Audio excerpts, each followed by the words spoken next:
The Los Angeles Lakers currently are 12-11 and ranked 10th in the Western Conference. Recent reports suggest that they're aiming to bolster their front court and perimeter defense. This is a team that started strong under first-year head coach JJ Redick, with Anthony Davis and LeBron James looking well, but now their glaring defensive weaknesses and limited rebounding ability are hindering their competitiveness.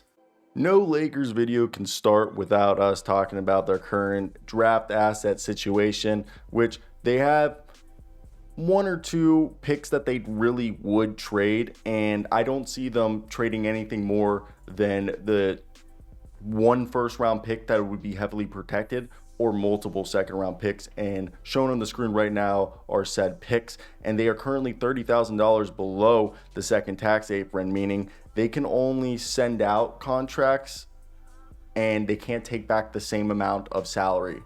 However, there aren't any other types of hindrances being affected by the new CBA. And the first guy on our list, of course, we have to talk about the man who people have just been suggesting that he's going to be traded at some point over the last few years, and that is Clint Capela.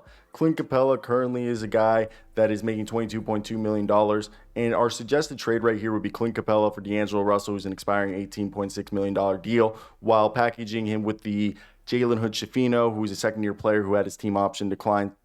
He could, best case scenario, be kind of a reclamation project for the Hawks, similar to how Stick-Smith was for the Pacers after the Suns had moved on to him. But including Hood-Schifino, make sure that they match salaries while distancing themselves from the second apron and preserve their taxpayer mid-level exception of $5.168 million.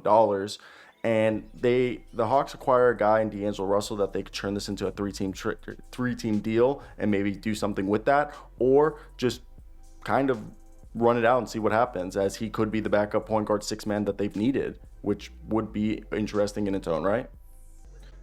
I think everybody's natural inclination would be to think, oh, the Lakers are going to go ahead and get themselves a trade, in Brooklyn being that team involved. And I think that's one that when you look at the current situation, a guy like Dorian Finney-Smith would do wonders. He's making just under $15 million, 14.9. He has a option for next year. And in this deal, you would send a guy like Rui Hachimura for Dorian Finney-Smith. And you're like, why would you get rid of Rui Hachimura? Well, Dorian Finney-Smith and Rui kind of play the same position.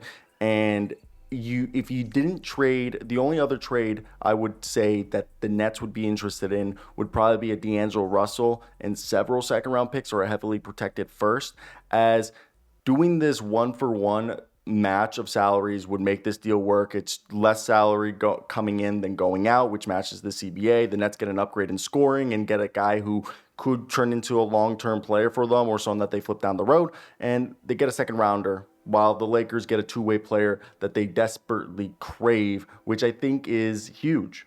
So let's get right into this next one, and that being Jeremy Grant and Robert Williams. This could just straight up be Jeremy Grant, but I thought if you're going to go after Jeremy Grant, why not try to get Robert Williams, which would kill two birds with one stone, as they say. Jeremy Grant's making $27.5 million this year, and he's under contract through 2028, while Robert Williams is making $12.4 million, and he's under contract through 2026. In this deal, Jeremy Grant and Robert Williams would go to the Lakers. The Lakers would move on from Jared Vanderbilt. This would be an assumption that Jared Vanderbilt's injury is significantly worse than we thought, and it's already seeming like it's taking way longer than it should. They get D'Angelo Russell, who the Blazers could turn this into a larger trade and flip him, or just buy him out. Same thing goes with Gabe Vincent, and they give him 4 second-round picks in this case, as they give him 2 assets in Vincent and Vanderbilt.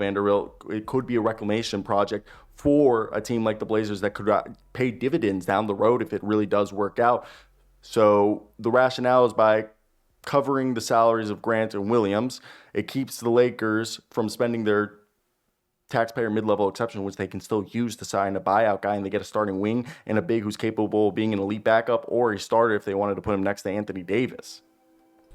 Cody Martin, not Caleb, the other one, who's playing right now for the Charlotte Hornets. And unlike the rest of the guys that I think we all knew what these players were doing, I think Caleb, not Cody, but Cody, not Caleb, is the guy that a lot of people get, as I just did, mixed up with his brother. And Cody's still a very good player. So far through 23 games this season, he's a guy who's averaging just under 26 minutes a night, 8 points, and he's actually hitting 53% of his 2-point shots and has an effective field goal percentage of 51.2 and a true shooting of 52.5% on a low usage rate. So he's a guy who's showing that as a role player, he can put up stats and be able to, contribute. And in the deal that we show right here, it would be Cam Reddish and a few second-round picks for Cody Martin, who's under contract through next season.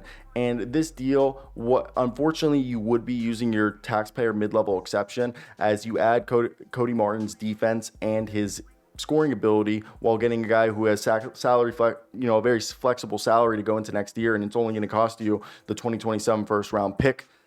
And you move off Cam Reddish. The only other guy you could do this with is Maxwell Lewis, Christian Wood, or Jackson Hayes, and I assume either Cam Reddish or Maxwell Lewis would be the guy that you would trade in these scenarios. And by the way, Jeremy Grant and the rest of the guys, their stats are similar to what they've been in years past.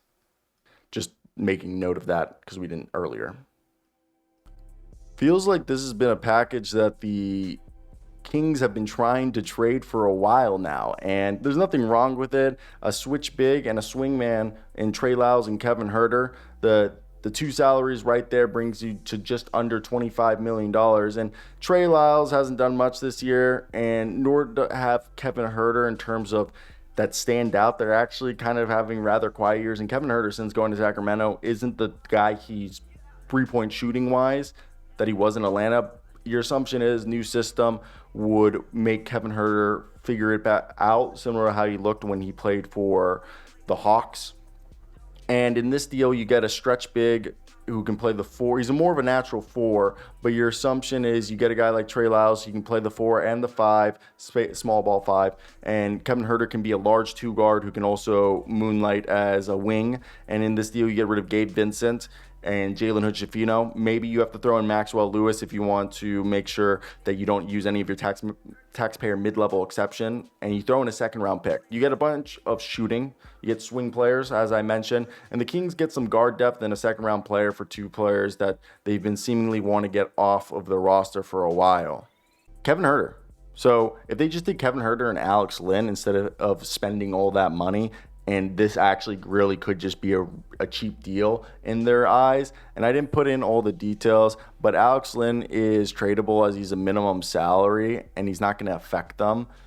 And Alex Len, your assumption, could still play basketball, even though he's just been on the bench for what seems like forever. Okay, it seems like forever for the Kings, but it hasn't been. He's a guy, Kevin Huerter is making like 16, Alex Len's making, it'd be almost $20 million over here. You wouldn't have to cover Alex Len's contract because it's subsidized by the league, so it's not going to affect your salary. So you really just only have to match Kevin Huerter's salary, which would be done by Jalen Hood-Schifino, Gabe Vincent, and Maxwell Lewis. No picks involved. The Kings just get off of those salaries, and they bring in young players, and Jalen Hood-Schifino, Maxwell Lewis bring in like a defensive floor spacing guy and Gabe Vincent that they hope can work out.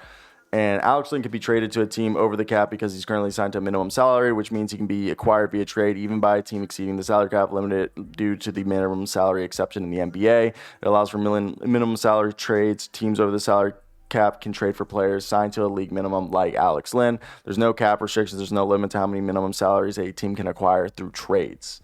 So just to let you guys know on that part and how that deal would work out. Beef Stew and Malik Beasley. I actually really like this deal. Beef Stew, $15 million.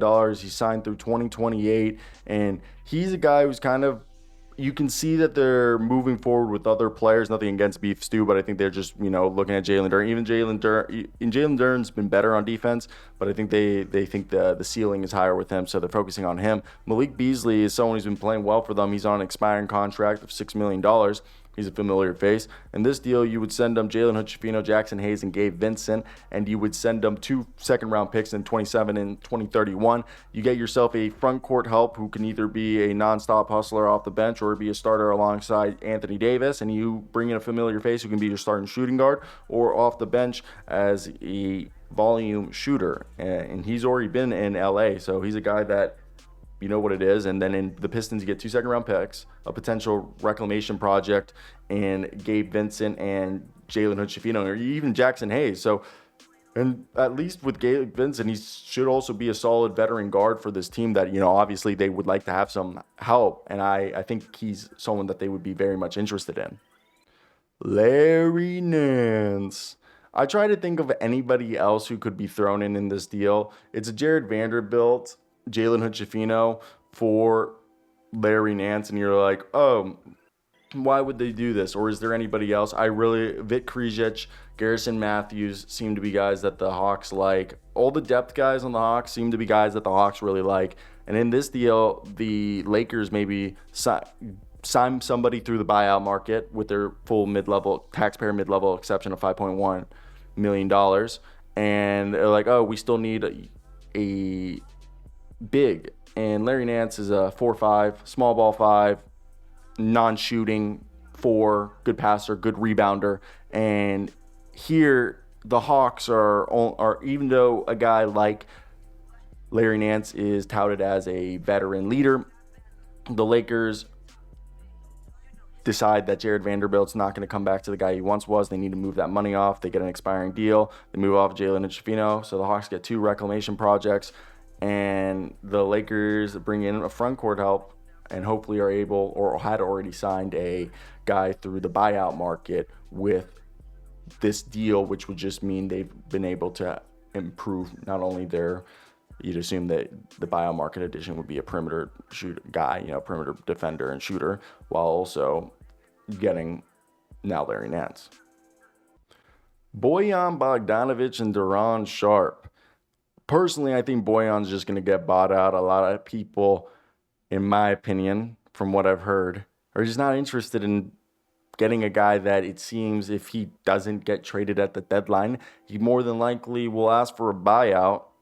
And maybe not, because unless they give him all the money. However, he's an expiring, and Dorian Sharp is an expiring 3.9, just under $4 million. However, Dorian Sharp is a restricted free agent, so you would be able to give him a qualifying offer and re-sign him. Now, Duran's a guy who really has been a backup for most of his career, but he's a guy who's like average like 7 and 7. He's like a double machine per 36. So, and Bojan, you'd assume his production, if you got him off the bench, would be similar to what he did for the Knicks, maybe a little bit better, just be a floor spacer. Here, you send them D'Angelo Russell, Maxwell Lewis, and Jalen Hood-Schifino, no picks. You're just like, there you go. You get 2 young guys. One of them's on a multi-year deal. 2 are expiring. D'Angelo Russell seems to be a lemon that you guys are accustomed to making lemonade with. I would be fine with that, and I think this gets them compliant under the second apron, as well as be able to use the taxpayer mid-level exception if they would like to, and I wouldn't be surprised. But yeah, that's one of them. So I did 2 trades for Toronto. So this is the first Toronto trade, which would straight up just be Jakob Poeltl, who's kind of like subliminally suggested that if this is going to be a multi-year rebuild, I didn't get traded to be in a rebuild. He's making $19.5 million, signed through 2027. And in this deal, you would assume it would probably be expanded at 3-team trade, but the Raptors get D'Angelo Russell, who they can package up and send in a third team wherever they like, maybe like Orlando, and ask for Gary Harris back or something, or Cole Anthony. And then you get Jalen Hood-Schifino, who, as I mentioned earlier, could be a Jalen Stick-Smith type reclamation project, similar to how when he went to the Pacers after the Suns. And you throw in 2 second-round picks. This keeps the Lakers under the the second tax apron, keeping their taxpayer mid-level exception. And the Raptors get contracts that they can buy out or flip, which I think at the end of the day isn't the worst thing that could happen. Now, what was my second trade, if you guys were wondering what I thought could happen? This was my Megalodon, super unrealistic trade if we were looking for one right here, and this would be the Jakob Poeltl, Bruce Brown, Chris Boucher, massive deal. Bruce Brown gives you the lockdown defender they need. Chris Boucher is like a 6-man guy who could play the 4-5, 3-and-D-esque player. And, of course, Jakob Poeltl. Now, this deal gives up Rui Hachimura, D'Angelo Russell, Gabe Vincent, and Jalen Hood-Schifino. You'd assume that it would be the 27th second-round pick, and you'd give them 2029 heavily protected first-round pick. The Raptors get compensation via draft assets, a decent player in Hachimura, flippable contracts in Gabe Vincent, and D'Angelo Russell being an expiring as well as Jalen Hood-Schifino that they can repackage or just buy out or just keep around. And the Lakers get a starting center, a lockdown defender, and a six-man caliber switch big, which I think if you're the Lakers, you're like, okay, I'm interested. Like, seriously. Thinking back, we could have put this one like with the Kings, and